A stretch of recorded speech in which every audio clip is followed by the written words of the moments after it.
नमस्कार दोस्तों, मैं डॉक्टर प्रीति पांडे स्वागत करती हूं आपका अपने चैनल बातें हिंदी की पर। दोस्तों, आदिकाल से संबंधित कुछ महत्वपूर्ण तथ्यों को हमने देखा, जिसमें सिद्ध साहित्य, नाथ साहित्य, जैन या रास साहित्य हो गए थे। उसे हमने बहुत ही विस्तार से समझा था और आदिकाल के रासो साहित्य को हम पढ़ रहे थे। रासो साहित्य में भी हमने कुछ रासो ग्रंथों के बारे में जानकारी हासिल की थी और आज हम जिस रासो साहित्य के बारे में देखेंगे वह है पृथ्वीराज रासो। पृथ्वीराज रासो परीक्षा की दृष्टि से बहुत ही महत्वपूर्ण है, इसलिए इसे बहुत ही ध्यान से आज पढ़ेंगे।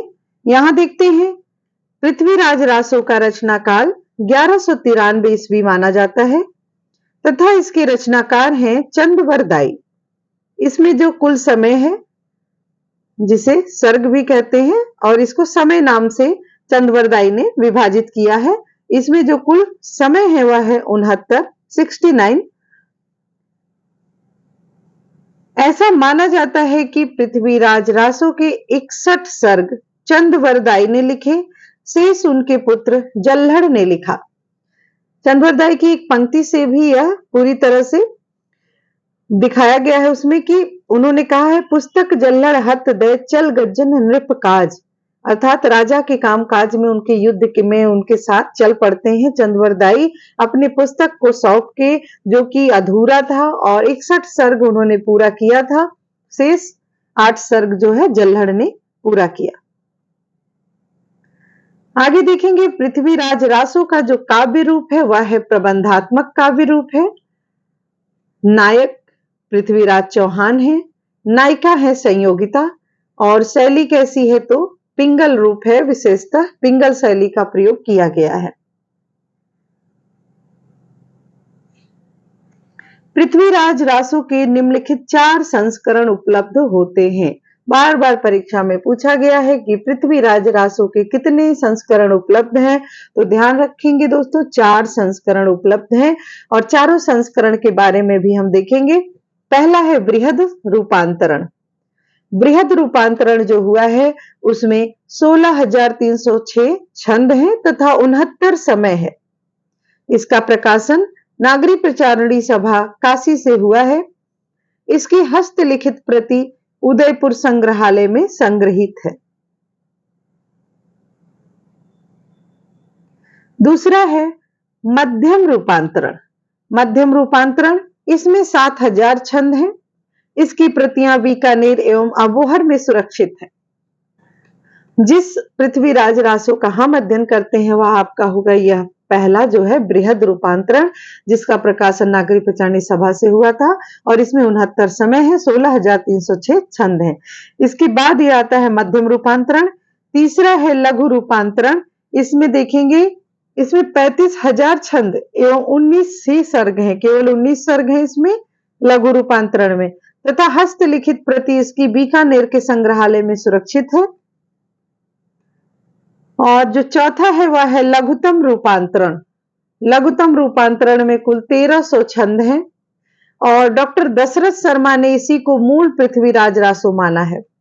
इसका संपादन डॉक्टर माता प्रसाद गुप्त ने किया है। आगे देखेंगे पृथ्वीराज रासो की प्रामाणिकता के संबंध में कुछ तथ्यों को, तो देखते हैं। कर्नल जेम्स टाड ने पृथ्वीराज रासो के काव्य सौंदर्य पर रीझ कर इसके पदों का अंग्रेजी में अनुवाद किया तथा इसका प्रकाशन the Royal Asiatic Society of Bengal से आरंभ करवाया। प्रश्न बनेगा कि कर्नल जेम्स टाड ने किसके सौंदर्य पर रीझ कर उनके पदों का अंग्रेजी में अनुवाद किया तथा प्रकाशन the Royal Asiatic Society of Bengal से कराया, तो वह होगा पृथ्वीराज रासो। अब देखेंगे, इतना हुआ ही था कि इसी बीच डॉक्टर बूलर को 1875 ईस्वी में जयानक कवि द्वारा रचित पृथ्वीराज विजय नामक रचना मिली। इधर पहले हमने देखा कि कर्नल जेम्स टाड को यह जो है रचना इतनी पसंद आई कि उन्होंने अंग्रेजी में इसका अनुवाद किया और इसका प्रकाशन Royal Asiatic Society of Bengal से आरंभ करवाया। तभी इसी बीच क्या होता है कि बूलर को 1875 ईस्वी में जयानक कवि द्वारा रचित पृथ्वीराज विजय नामक एक रचना मिलती है। जिसमें संयोगिता हरण का चित्रण नहीं था।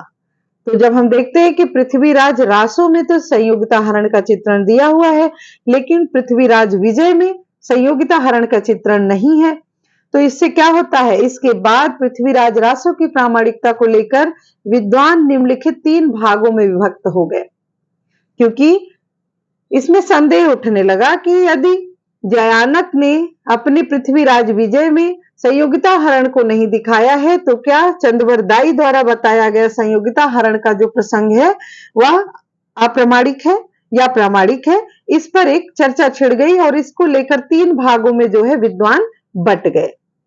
तो वो 3 भाग कौन कौन से हैं और किसने किसने क्या क्या माना है उसे देखेंगे। सबसे पहले देखते हैं अप्रामाणिक मानने वाले विद्वान। पृथ्वीराज रासो को कौन कौन से विद्वान है जिन्होंने अप्रामाणिक माना, तो उनमें ये नाम ध्यान रखेंगे क्योंकि यह बहुत ही महत्वपूर्ण प्रश्न है। तो गौरी शंकर हीरानंद ओझा, मुंशी देवी प्रसाद, डॉक्टर बूलर, आचार्य रामचंद्र शुक्ल और मुरारी दीन। तो डॉक्टर बूलर तो ध्यान में ही रहेंगे क्योंकि इन्होंने ही पृथ्वीराज विजय की खोज की थी और वहीं से संदेह उठना शुरू हुआ था। उसके बाद आचार्य रामचंद्र शुक्ल ने भी इस बात को माना था। हीरानंद ओझा है, मुंशी देवी प्रसाद और मुरारी दीन, इनको भी ध्यान में रखेंगे। तथा श्यामल दास और मोतीलाल मेनारिया भी हैं अप्रामाणिक मानने वालों में। अब देखेंगे अर्ध प्रामाणिक मानने वाले विद्वान। अर्ध प्रामाणिक मानते हैं अगर चंद नाहटा, मुनिजिन विजय, हजारी प्रसाद द्विवेदी और सुनीति कुमार चटर्जी। तो यहां हम इसे ऐसे भी ध्यान रख सकते हैं कि मुनि सुनी अगर, हजारी, आधा। इस प्रकार से हम ये अर्ध प्रामाणिक को याद रख सकते हैं। मुनि मुंजिन विजय, सुनी सुनीत कुमार चटर्जी, अगर हो गए अगर चंद नाहटा, हजारी प्रसाद द्विवेदी, आधा मतलब अर्ध प्रामाणिक आधा प्रामाणिक है। तो मुनि सुनी अगर हजारी आधा, इससे भी इसे ध्यान रखेंगे। अगला देखेंगे प्रामाणिक मानने वाले विद्वान। कौन से विद्वान है जिन्होंने पृथ्वीराज रासो को पूरी तरह से प्रामाणिक माना है। तो इसमें आते हैं आपके सबसे पहले श्याम सुंदर दास, विष्णुलाल पांड्या, हरिऔध, जेम्स टॉड और दशरथ ओझा। दोस्तों ये रटने वाली चीज है, इसे हम जितनी बार पढ़ेंगे और जितना क्लियर एक तुलना करके पढ़ेंगे, तीनों को एक साथ रख के पढ़ेंगे कि अर्ध प्रामाणिक किसने माना, प्रामाणिक किसने माना और अप्रामाणिक किसने माना। इस प्रकार से हम इसको ध्यान रखेंगे तभी यह तैयार होगा। आगे देखेंगे पृथ्वीराज रासो के महत्वपूर्ण समय अर्थात अध्याय या सर्ग जो भी कहें। तो चंद्रवरदाई ने समय में विभाजित किया है। तो पहले जो आदि समय है, आदि पर्व समय है, उसमें क्या दिखाया गया है, पृथ्वीराज चौहान का वंश परिचय। अब पूछ सकता है कि पृथ्वीराज चौहान का वंश परिचय पृथ्वीराज रासो के किस समय में दिखाया गया है। तो हमको ध्यान रखना आदि पर्व समय में दिखाया गया है।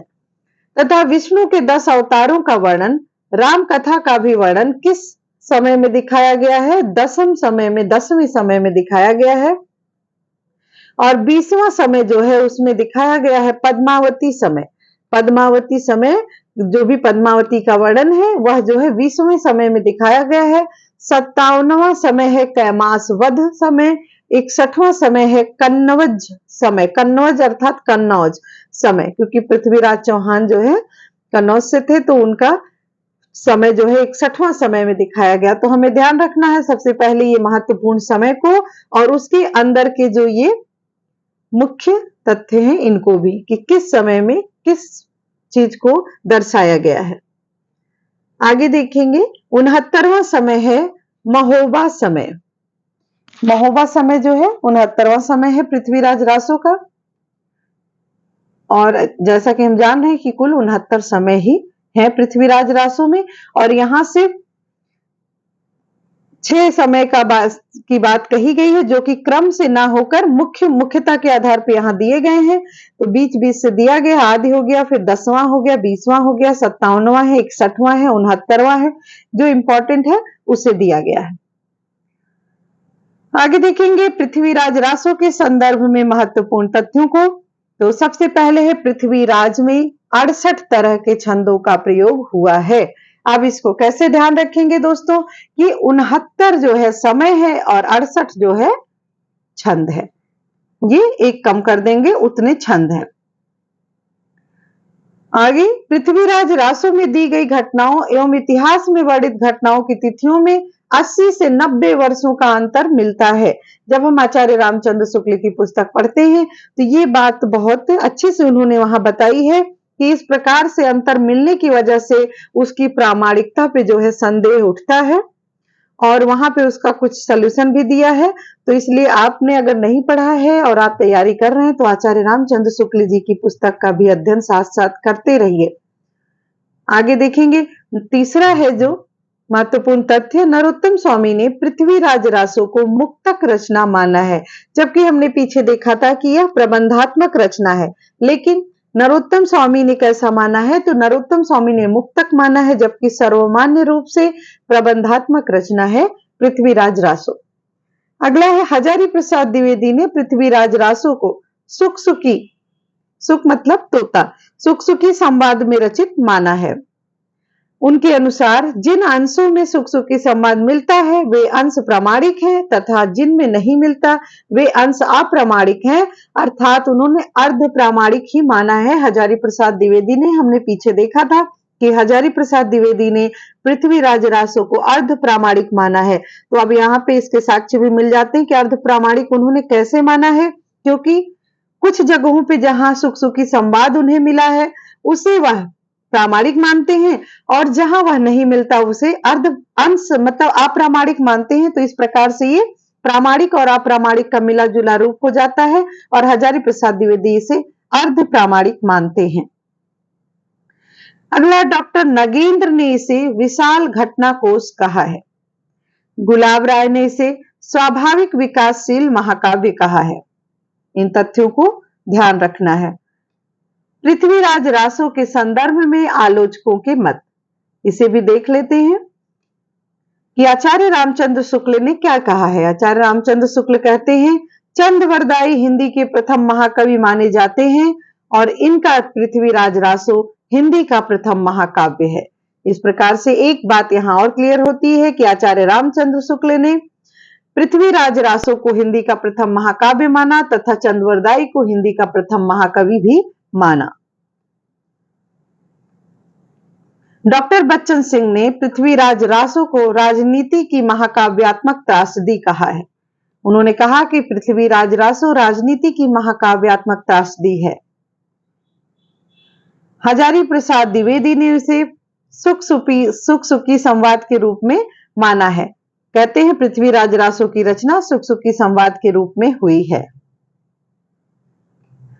आचार्य रामचंद्र शुक्ल का एक और कथन है, यहां पर ये कहते हैं कि भाषा की कसौटी पर यदि ग्रंथ को कसते हैं तो और भी निराश होना पड़ता है, क्योंकि वह बिल्कुल बेठिकाने है और उसमें व्याकरण आदि की कोई व्यवस्था नहीं है। और हम जान रहे हैं कि आचार्य रामचंद्र शुक्ल ने पृथ्वीराज रासो को पूरी तरह से अप्रामाणिक माना है। आज के लिए इतना ही। अगले वीडियो में हम रासो साहित्य से कोई और अन्य जो महत्वपूर्ण तथ्य छूट गए हैं उन्हें लेकर आएंगे। इसके बाद हम लौकिक साहित्य देखेंगे आदिकाल से। तो सभी तथ्यों को क्रम से देखने के लिए आप सभी वीडियोस को ध्यान से देखें और अगर आपके पास नोट्स नहीं है तो आप नोट भी करें और इसे अच्छे से पढ़ें। धन्यवाद।